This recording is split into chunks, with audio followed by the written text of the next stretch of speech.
শিব মন্দির প্রাঙ্গণ থেকে ষাঁড় তুলতে এসেছিল।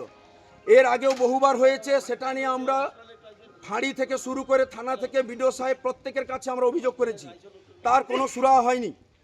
ঠিক আজকের ভোরে এরকমভাবে আবার গাড়িতে করে ষাঁড় তুলতে এসেছিল, তাতে বাধা দান করা হয়। এলাকার কিছু লোক এবং ওখানকার যারা পুলিশ রাতের বেলা গার্ড দেয় তারা ছিল, কিন্তু সেখানে কি হয়, পুলিশদেরকে ঠেলে সরিয়ে দেওয়া হয় এবং ওই গাড়ির যিনি ড্রাইভার ছিল পুলিশের গাড়ির, তিনি যখন গাড়িটাকে ধরার জন্য আগের ধারে ঘিরে রাখার চেষ্টা করে, তখন তাকে দরজা খুলে নিয়ে এসে ভজালি দিয়ে তাকে কুপিয়ে খুন করা হয়েছে। আর সেই খুনের বডি এখন এখানে পড়ে আছে। পুলিশ বলছে এটা হচ্ছে গাড়ি অ্যাক্সিডেন্ট করে চাপিয়ে দিয়েছে।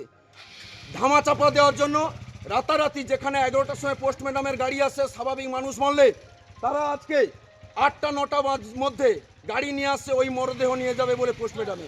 আমরা বলছি এই পোস্ট ম্যাডাম হবে কমান্ডো হসপিটালে, কোনো তমলুকের জেলা হসপিটালে। এই রাজ্য সরকারের, এই চটিচাটা রাজ্য সরকার, চুরি করা রাজ্য সরকারের আন্ডারে আমরা কোনোভাবে পোস্ট ম্যাডাম করতে দেব না। তাই আমরা কমান্ডো হসপিটাল যাতে